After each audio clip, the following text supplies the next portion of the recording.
I've worked in the international realm, and I've been an observer in some countries where they have dozens of parties, and I multitude of.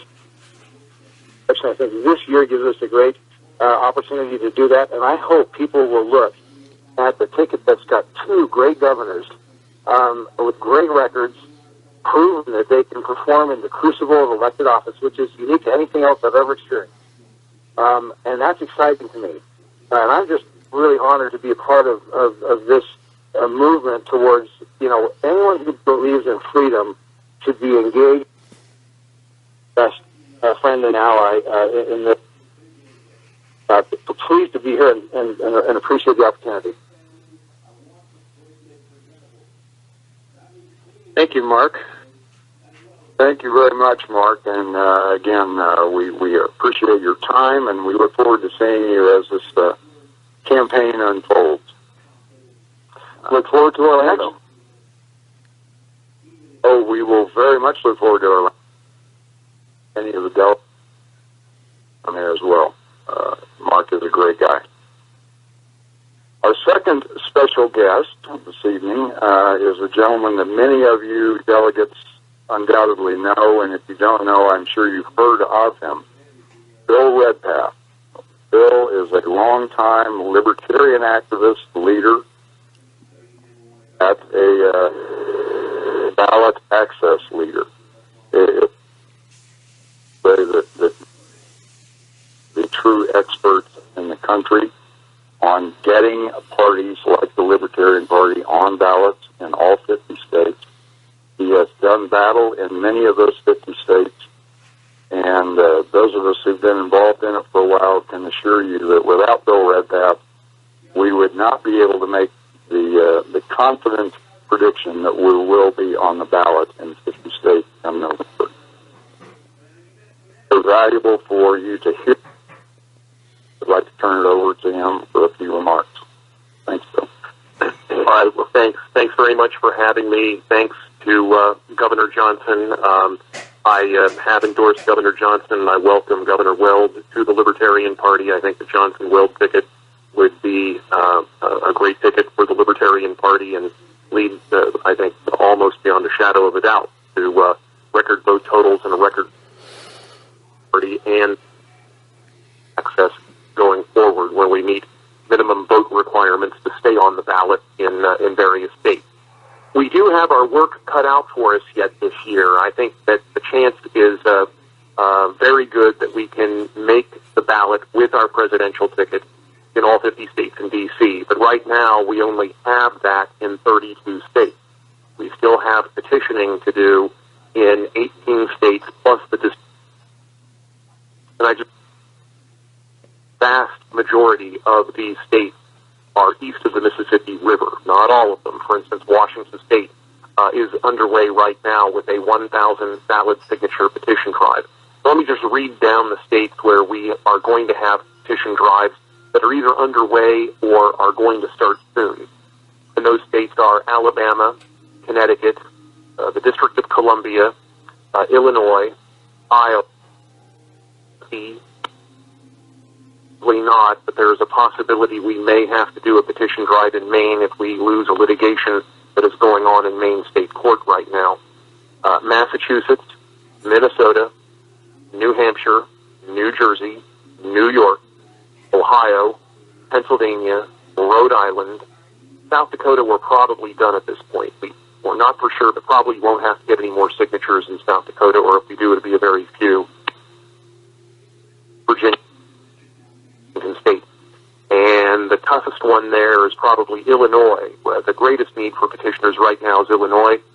We need 25,000 ballot signatures with a deadline that is just 5 weeks from today, I believe. We're a long way there. Probably at this point we have about 15,000 gross signatures, but we've really got to turn up the volume there.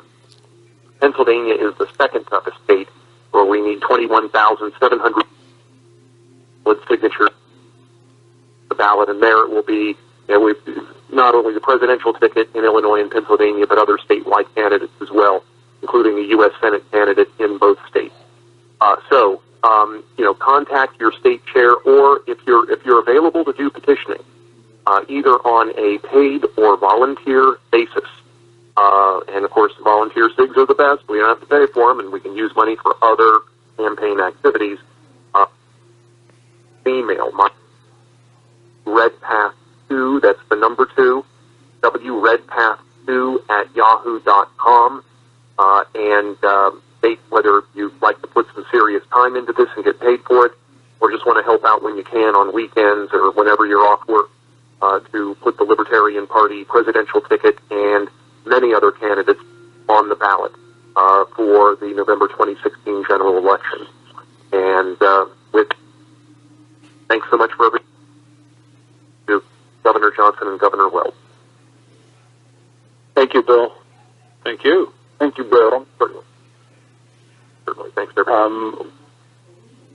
With that, and of course, we don't have to tell you, the delegates, how critical the ballot access is, and frankly, how critical it is that we have the leadership to attract the funds and help to get all that work done that Bill Redpath.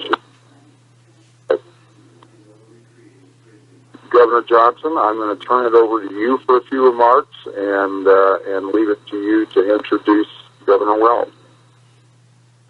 Well, I really appreciate everyone being on this call tonight. I really appreciate the Libertarian Party and the fact that that I was the nominee in 2012.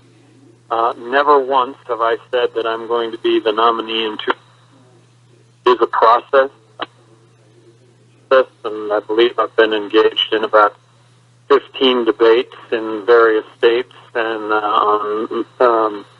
also some media outlets engaging in this debate. I really think that there is an opportunity here to be in the presidential debates, and if we are in the presidential debates, I see the. And there's a couple. One would be to actually outright win the presidency, given the polarity of Trump and Clinton. The other would be just to be on stage representing 25 million people, because that would be 15% of the electorate. And whether or not Trump wins, whether or not Clinton wins, they're not going to be blind to the fact that a billion people are being represented on stage, nominee, and they're going to pay more than just lip service regarding the issues that the Libertarian candidate is going to be talking about. That said, having become governor of New Mexico, I became a student of, well, who's who in politics, and the case was really resource for me. And of course, the Cato Institute is a renowned libertarian think tank. And when it came to issues, I have my own instincts, which amazingly came down libertarian all the time, or it's from my viewpoint.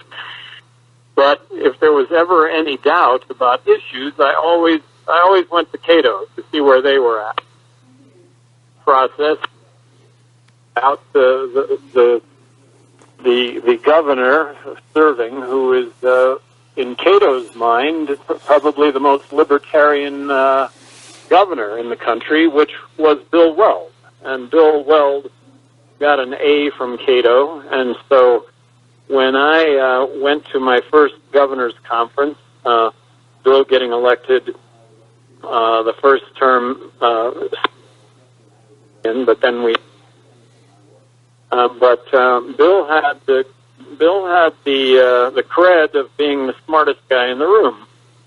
Well, I saw that he was the smartest guy in the room, but what I saw was a real class act. And class act, in my opinion, is being really smart, but also having the humility that goes along with that.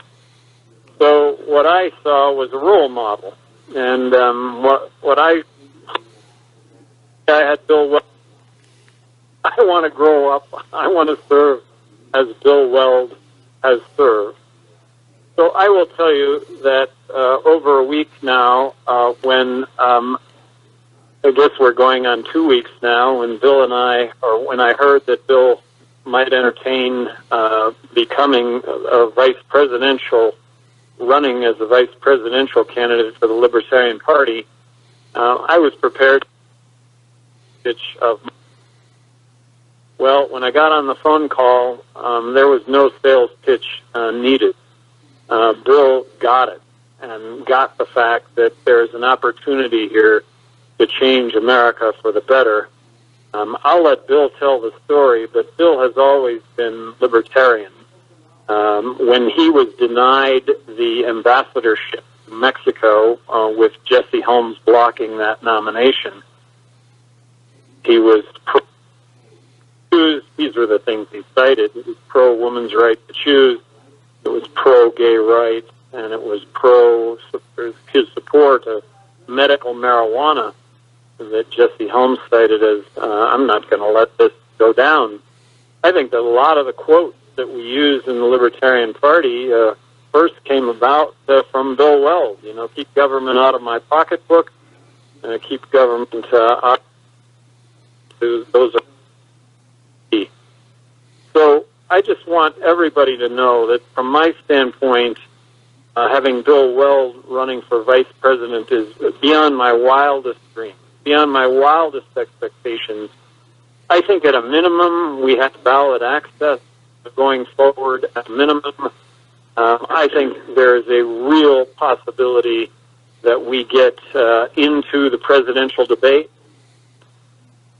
Announced that he vice presidential nod on the Libertarian Party has gotten more press than any announced Libertarian in the period of time since he has announced. We're now on world news as a result of Bill Weld, and the stage is set. Of course, neither of us are taking our nominations for granted. The pitch to give us that chance, and I think things change dramatically in America. So, with that said, I would like to introduce Governor Bill Weld. Well, thank you, Governor. As you know, it's a mutual admiration society, and when you and I were governors together back in the 90s, I always thought you were the strongest guy in the room, and I could Ironman and the triathlete who down off of mountains, and more recently you've climbed the highest peak in all 7 continents. That's Theodore Roosevelt on steroids. And you know, I'm a real believer in kind of discipline that takes. I think the mind-body dichotomy is a false one. I think the mind and the body run together, and strongest people, and he's a born executive. I mean, if you look what he did in New Mexico, and candidly, we had very similar arcs to our careers there. We came in succeeding Democrats who had rather overspent, in my case, wildly overspent, and we cut taxes a lot. I cut taxes 21 times. I got rid of 8,000 state employees day in office, literally my first day, and never got so much as a postcard as to where did those jobs go, because the state payroll had gotten tumid, had gotten swollen. But I had earlier had a job as U.S. Attorney, which is federal prosecutor in Massachusetts, which I applied for because I was completely outraged that the in power in Massachusetts for 50 years, and I don't care whether it's the Dems or the Republicans, if you're in power for 50 years, you get corrupt. So the tradition, the culture, when I was, a relatively young man, 70s, early 80s, was, well, you got a job on the city, you got a job on the state, you had to keep or going and doing illegal activity, which is political activity, and taking, days off to go hold signs on Election Day, and at the extreme, it would be no-show jobs for people who were friends of the ward boss of some part of the city of Boston who was friendly to the then incumbent. And this just drove me wild because I knew it was a violation of federal law. And in 1981, as Ronald Reagan's first U.S. attorney there, and we prosecuted a lot of public corruption cases, 111 to be exact. And we got convictions in 110 of them. And not even my good friend Rudy Giuliani matched that ratio. And it's because the people weren't even being careful. They thought they had a right to take the public's money. One of my disability fraud. People would have a falling out with the mayor, then they would, fall down and say, "Oh, I hurt my neck," and they'd get a disability pension worth $1 million. So the mayor had a falling out with the top 3 people in his budget office. They went out, bing, bing, bing. My car had a terrible accident. Well, unfortunately for that person, the president of the state senate was in the car, and he testified, well, it was pigeon. The car had its terrible accident. So we convicted all these guys, and the next year, the number of disability pension applications went down by 87%. Years later, when I was governor, 1994, we put through a welfare reform law, which is the model of the federal law signed by Bill Clinton in 96. And the centerpiece was putting in a work requirement. I couldn't believe that people work if they were 8 and didn't have preschool-age children. But they weren't. So I said, let's put in a work requirement. And I was assailed as the most, anti-liberal, semi-racist SOB come down the pike in a long time. But we put it in, and the welfare roll applications shrank by 80% the next year as well, which just goes to show you there's an unlimited demand for anything that's free. To understand, give away things that are free, because you know who they're not free for? They're not free for the taxpayer. And my mantra when I was governor of Massachusetts was there's no such thing as government money, there's only taxpayers' money. And if you want to keep the budget under control, you've got to start every year, every account in the budget with a zero balance. So, and the sacred cow syndrome. Oh yeah, well there's always been $125 million. It would be an insult, a slap in the face of these people if the governor were to submit less than $125 million for this account in the budget. That's complete baloney. And I was new. My first job, elected job, was governor. So I didn't know these were sacred cows. I didn't even know that they were cows, let alone sacred. So I was a lot of the most fiscally conservative governor in the United States early on in my tenure. This is in Massachusetts. Me and Mike Sullivan from Wyoming was a Democrat, conservative Democrat, tied for that. But I was very, very proud of that. So that's sort of my political lodestar, if you will. And as Governor Johnson said, I did give a speech to the Republican convention in Houston, and but coming out of your pocketbook and out of your bedroom, close quote. And, all the Buchanan delegates in the front rows stood up and booed and said, that's it, he just admitted it, he just admitted he's gay. It was the beginning of ugliness that persists to this day. And there's a lot of ugliness out there, and I'm so sorry to say a lot of it is in the Republican Party. But let me go back to the personals. The middle of a town called Smithtown. And I grew up in the woods on a pond of fresh water. So I spent a lot of time by myself. I had 3 older siblings, 2 parents, 6 of us. And we were kind of isolated. And I spent a lot of time on the pond by myself and just going out hunting and fishing by myself, first with a BB gun before I had a .410, and then with a .410, and then a nice gauge. And we had good duck hunting. We were on the Canadian Flyway right in the middle of Long Island. So it was kind of a wonderful, ideal outdoor life. And I sometimes joke that my best friends when I was growing up were birds and fish. But there's something to that. I spent so much time alone. And it made me, I think, comfortable in my own skin. That's something people say. Anyway. So I had that heritage of great love for the outdoor world, which I think Governor Johnson shares. I know he does. And I think that relaxes you. And it gives you something to fall back on. And it means you're not just worrying about the next focus group or poll result or something like that.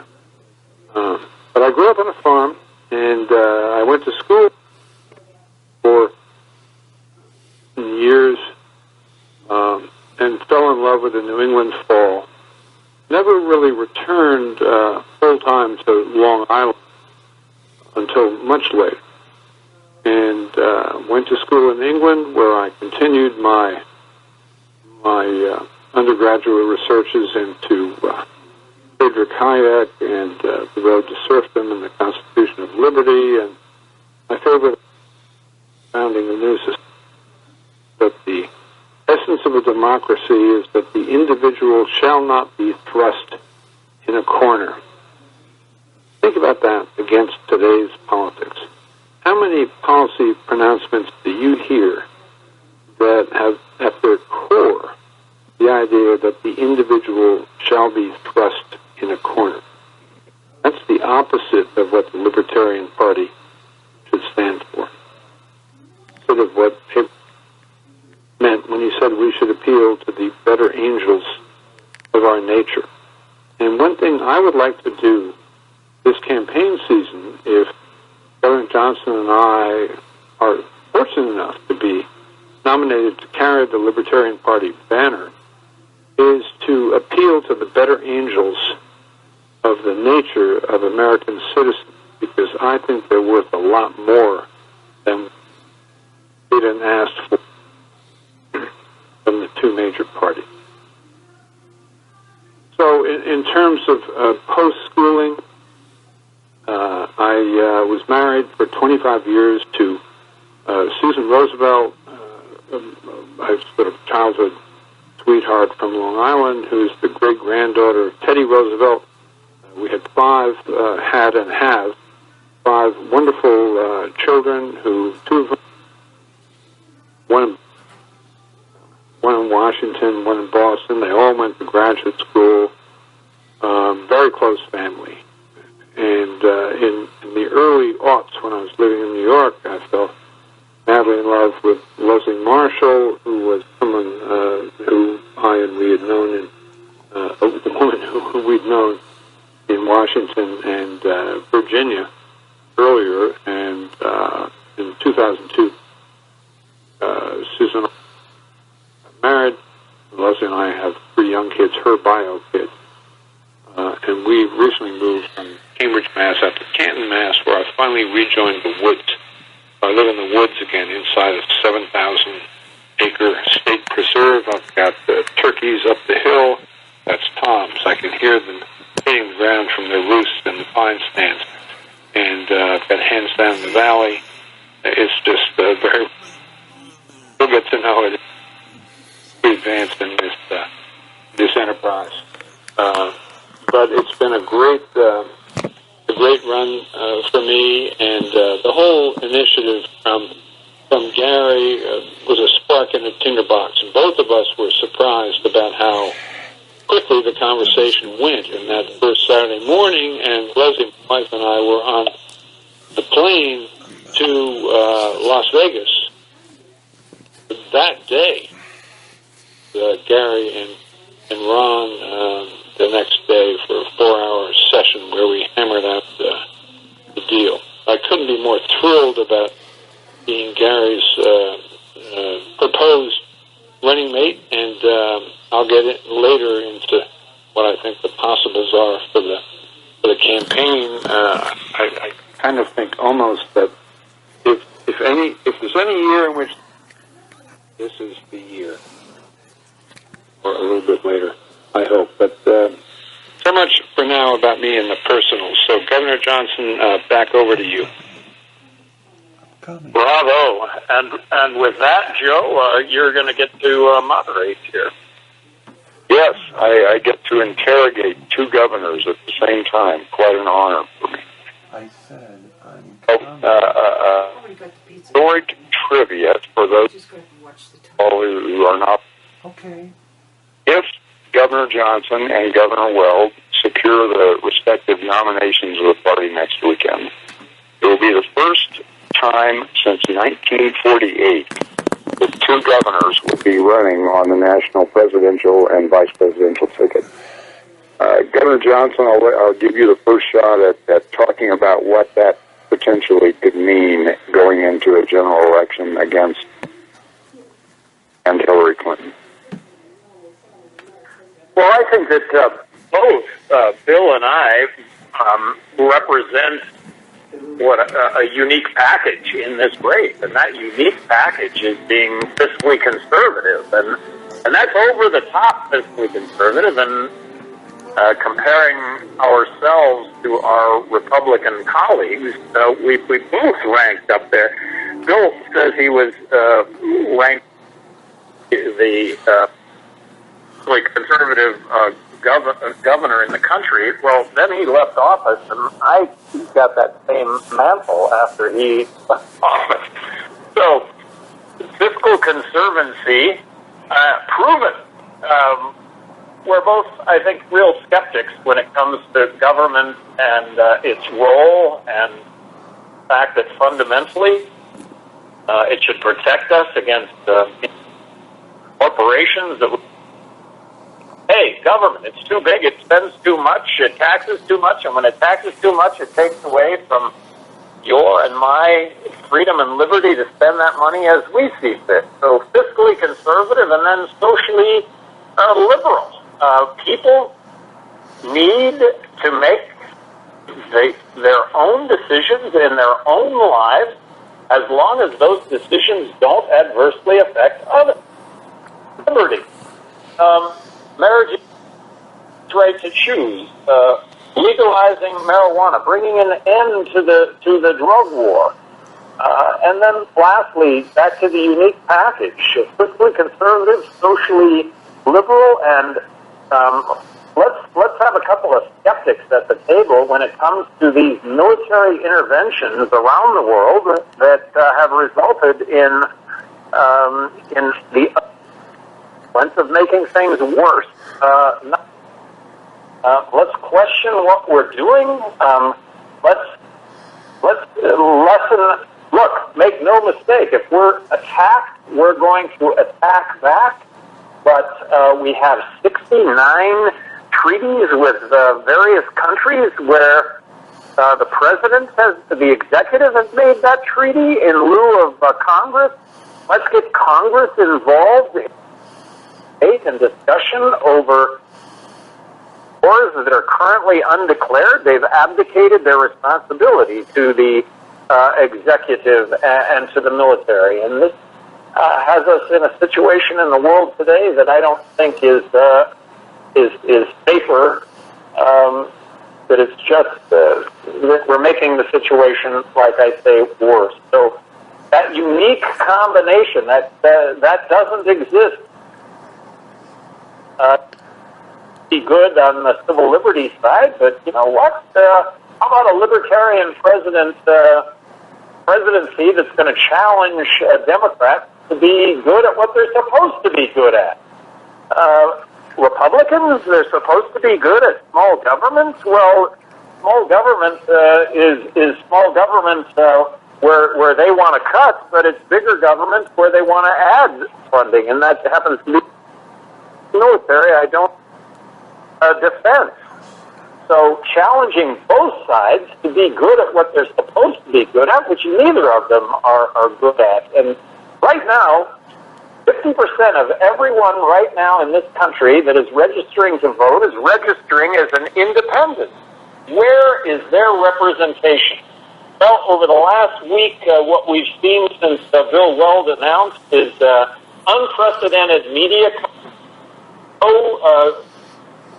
days ago had 32 national media requests. That is absolutely unprecedented. So he is getting in the poll that determines who is in the presidential debate. I think that the media right now is kind of holding back to actually see the results of the upcoming Libertarian convention and who in fact gets. I see this as a pivotal event, depending on, I believe if it's myself and if it's Bill Weld, that it's going to be Katie bar the door going forward from this upcoming weekend. Bill, I talked too long. Sorry.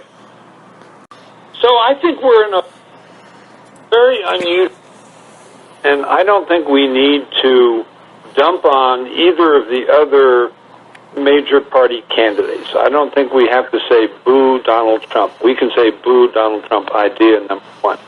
We don't have to say boo Hillary Clinton. We can say boo Hillary Clinton budget. But that's attacking a position, a political position, ordinarily with either dollars and cents or the better angel attached to it. That is not ad hominem. That is not ad feminam. And the reason we can do that is because we happen to know, thanks to the pollsters, that the current electorate in the United States is not satisfied with those two choices. And the number of people who want a third choice, a third way, has been recently, I said on TV the other day, I thought it was over. The most recent canvassing has been between 40 and 51% of the electorate. And to me, the bedrock fact in this election is that because of gerrymandering, driving of members of Congress to the extremes, because they're only concerned about a primary, they're not concerned about a general election challenge, that the to some extent cut loose from its moorings as the party of Lincoln. It's a social conservative party. It's an anti-personal liberty party. It's pro. It's anti-abortion. We're going to prosecute or we're going to punish women who have abortions. Gays and lesbians, they're not like us. We don't want them to be able to get married and live, peaceably while working members of our politics. They're gays and lesbians, okay? Did you get it? Immigrants, my goodness. We're not going to read any history books about the United States having been a melting pot or a society fueled and powered by immigrants. We're not going to dust off George W. Bush's plan for dealing with the immigration flow, which was quite sensible. Republicans in Congress. We're just going to say we're going to round them up, all 11 million of them, and deport them. We'll talk about the best traditions of the United States. Does anyone really think that's the best traditions of the United States? That was tried a little bit in the 1950s. The name of the program was Operation Wetback. Operation Wetback. How does that sound like for a slogan in 2016? We're getting there. So I think our greatest asset is that we don't have the policy mix of positions that either Republicans or Democrats do, and we don't have to point a finger in anybody's eye to say that. We just have to say, here are our positions. And the country has come around to our position. You hear a lot of Republicans in our former parties saying, I didn't leave the party left me. Okay, well, we're kind of a position.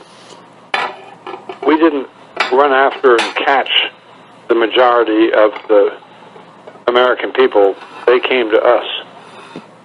So, as a practical matter, I think, as Gary said, getting to the polls is very critical.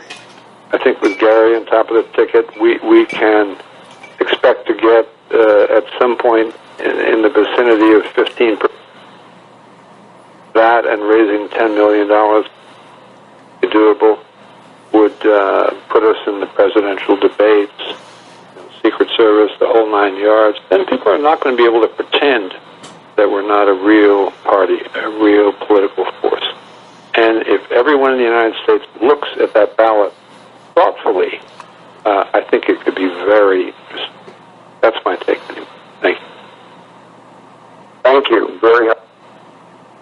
And I was the two of you answered a couple of our other questions already.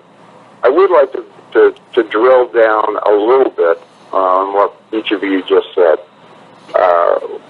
Lost in much of the discussion and media attention of the novelty and impressiveness of having two governors potentially on a ticket together, much of just on the fact that you were Republicans, and therefore the focus has been somewhat on the kind of anti-Trump Republicans and your potential appeal there. I think one item that's being lost in that conversation is that each of you was elected and reelected overwhelmingly in states that were overwhelmingly Democrat. Could you talk just a little bit, and you go first, what was that like? How did you succeed? How did you, one, get elected, and two, be reelected? And just a note regarding Governor Weld, he was not just reelected, he was reelected by the largest margin in history. Can you talk about that a bit? Well, I had never been involved in politics prior to running for governor of New Mexico. Just to bring a business approach to state government. After I got elected, I made a name for myself. New Mexico is 2-to-1 Democrat. New Mexico is 50% Hispanic, 10% Native American. So we're one of 4 states, I believe, in the United States that has a minority majority. That said, I got into office. The legislature, one was Republican, 2/3 of the legislature was Democrat.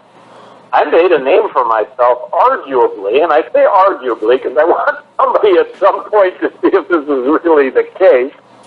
Arguably, I may have vetoed more legislation than the other 49 governors in the country combined. I had 750 outright vetoes of legislation, and I had thousands of line item vetoes. Line item vetoes. Now, when you hear that from a Republican, you would think, or you would think in a state that's New Mexico, 2-to-1 Democrat, that I would have gotten ridden out on a rail. But everybody saw. I made it a point to always issue a veto statement, a reason for vetoing the legislation, and I think every consistency in the about smaller government. But here's a guy that's standing up and saying, you know, the issue is important, but the issue is important, but the legislation doesn't address the issue at all, and we don't have to spend the money on it. And that Johnson stood up to that. I was an equal opportunity vetoer. A third of the legislature was Republican. A third that I vetoed were. So I think what really stands out, and Bill has the same experience. You don't serve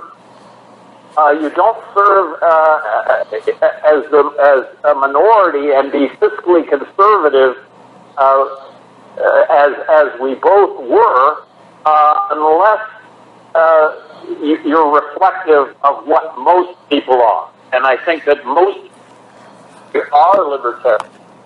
Just that they don't know it, and that broad brushstroke is being fiscally conservative and socially liberal, the things that people really do care about.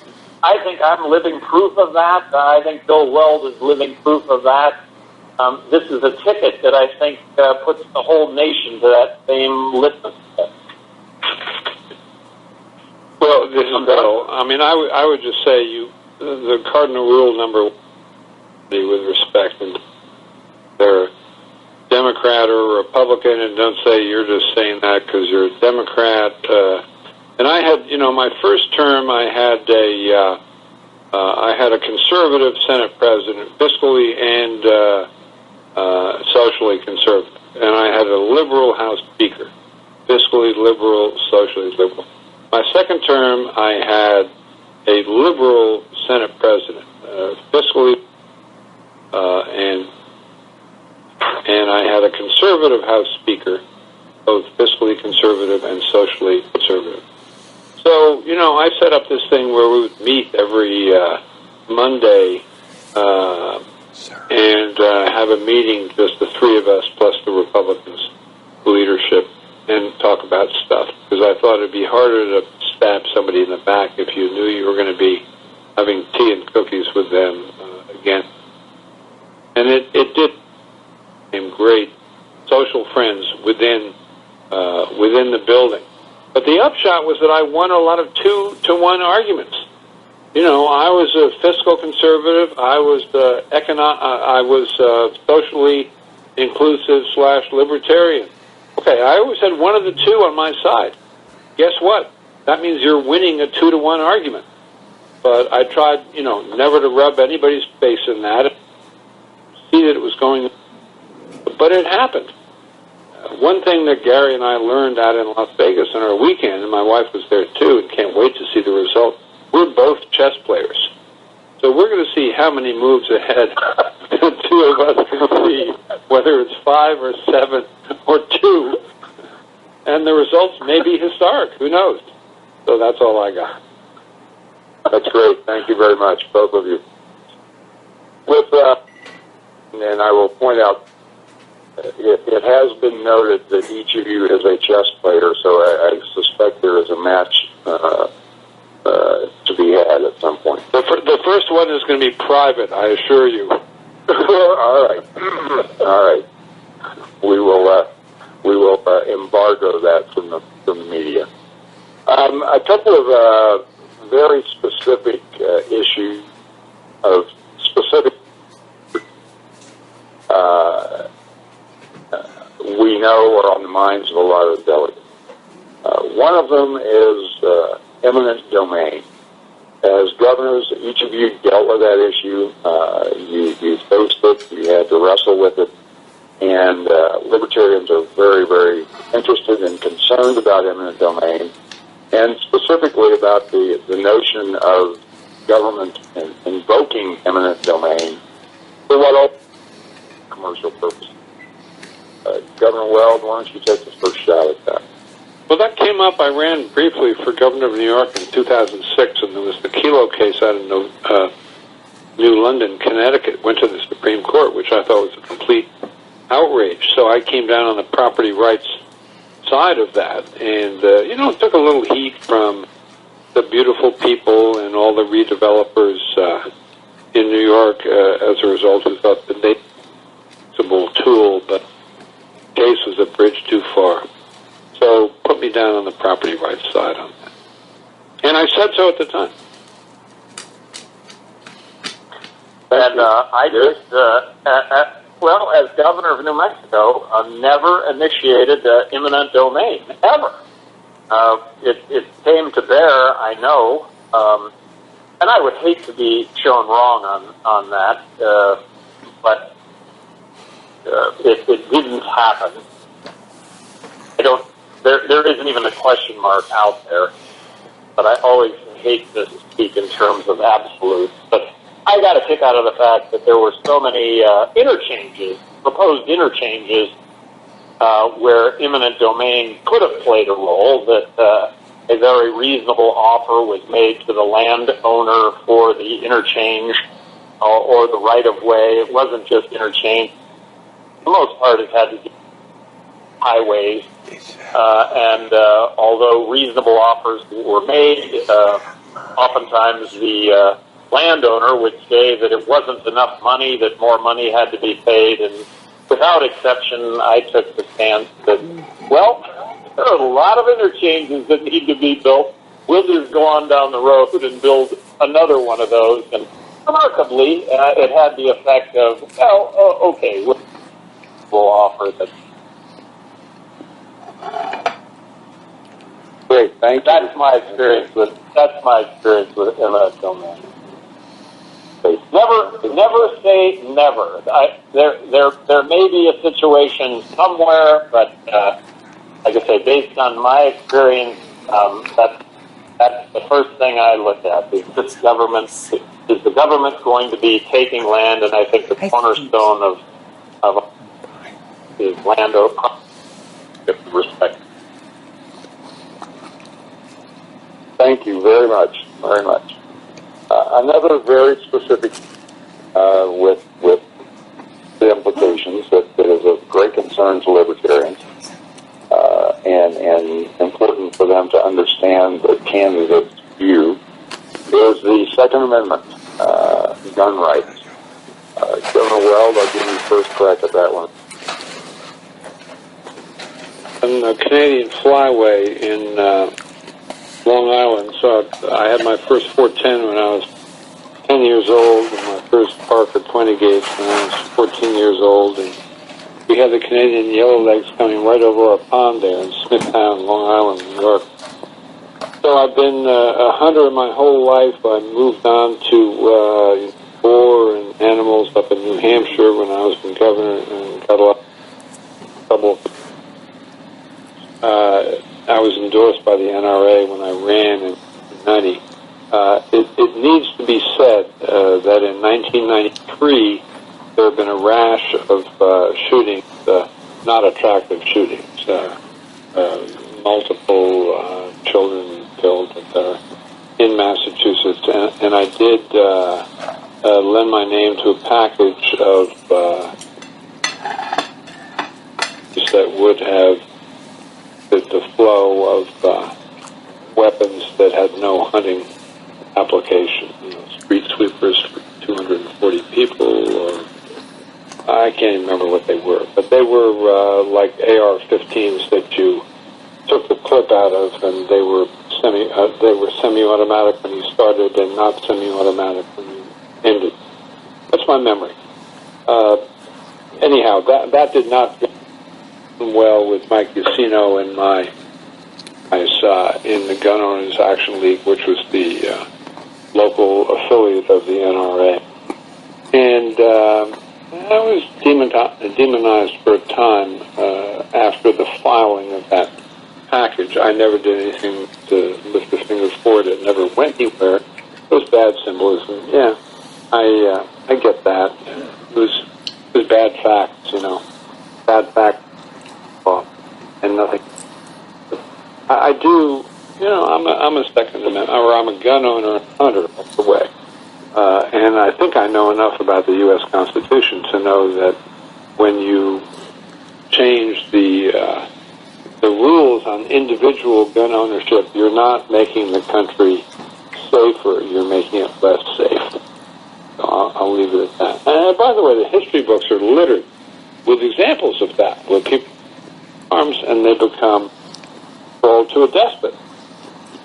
And one of the reasons Switzerland is such a great country is everybody has a gun and they know how to use it. And they're not even very big guns. Anyhow, that's my 2 bits. Great, thank you. Governor Johnson? Well, I've always been a supporter of the Second Amendment. As governor, running for governor, the issue of would you sign on concealed carry legislation? Well, amazingly, my Republican opponents in my first primary were kind of stumbling on that one, and I came out and said, well, yes, it just makes common sense that if you've got good guys carrying weapons in a parking lot, isn't it going to make it a lot safer for a woman in her purse? And now somebody that might assault her, both the onlookers will be carrying or not. So I did sign concealed carry legislation. The legislature submitted legislation to me regarding that concealed carry legislation that required about 7 hours of education to go along with it. Well, I was not going to legislation unless legislation was attached to it. The gun owners, what I will call, the real hardcore gun advocates were against the educational component, that should not be a requirement. Well, I wasn't going to get the legislation. I wasn't going to have the opportunity to sign the legislation unless that was part of it. So, part of it, I did sign.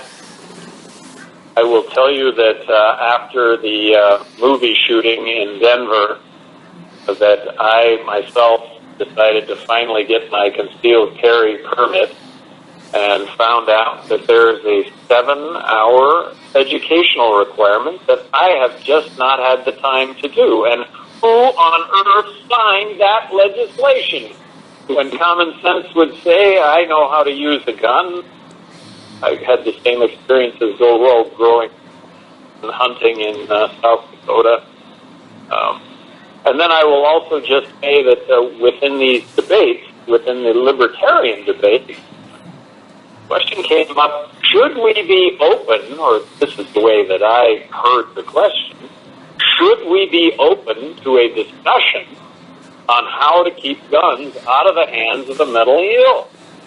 Well, I got to tell you, I have not heard a single suggestion that makes any sense on how to keep guns out of the hands of the mentally ill. The way the suggestions I've heard ultimately keep guns out of my hands because I'm going to fail some sort of litmus test.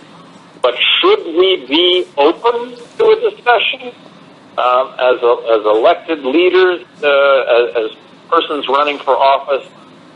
Yes, we should be open. But I, as a skeptic, I have not heard a word of any suggestion that would actually accomplish that. I'm done. Very good. Thank you. I think that's very helpful to the folks who are on the call. One final question. I want to come back to something we mentioned earlier. It is indeed all agree that we arrive at that 15% threshold that currently is in place for the presidential debates in the fall. Based on your experience, and I would also point out that 2 national polls in the past few weeks have shown Governor Johnson at 10 and 11% in a 3-way race between Hillary Clinton and Donald Trump. Of course, that is and before all the attention that we've been receiving in recent days. Governor Johnson, what do you think it will take on the part of the Libertarian Party and its candidates to secure that 15%? How far away are we? I think we're there if we appear in the polls, just simply appearing in the polls. And that Bill Weld, vice presidential running mate, and again, I hope you've all heard clearly that neither of us are taking this for granted. It is the party's choice. I welcome the opportunity this evening to be able to address all of you, and I will not come back on and speak here in any sort of closing statements, but we will be at the convention. Both Bill Weld, we're going to be available to all of you for as much time to get your input, for you to hear what we may have to say regarding your concerns or issues. And anyway, that's a pledge. But I think that unquestionably we are going to get into the polls. I think of the two of us makes that. And keep in mind, any third name on a national poll I think is going to be at 15%. But not anybody is on the ballot in all 50 states, and that's what you all have worked so hard for year after year after year and made that happen. It's about time all of the effort and money pays off. If it's not this year, in my lifetime, I don't know if it'll ever present itself again. Anyway, thank you. Thank you, Governor. Governor Weld, do you have any final thoughts before we close it up? I sure do. I mean, I second what Gary said about it's the hard work of all the people on this call and scores of others like them just in this position. Because if we weren't going to be on the ballot in 50 states, the national media wouldn't find this story so tangy. I think we're either 30 or 60 days away from getting to 15% in the polls, which will force the Presidential Commission on Debates to put us in those debates if indeed a lawsuit and courts don't force them to. Hence from New York yesterday, the day before, was that the national media is going to have thin patience for palaver from self-appointed bureaucrats saying, well, we really can't include these people in debates because they haven't reached 15% in the polls, and the reason they haven't done that injured their... That really doesn't make any sense. It doesn't cost anything to put the Libertarian ticket into the polls. That's assuming that things go forward after the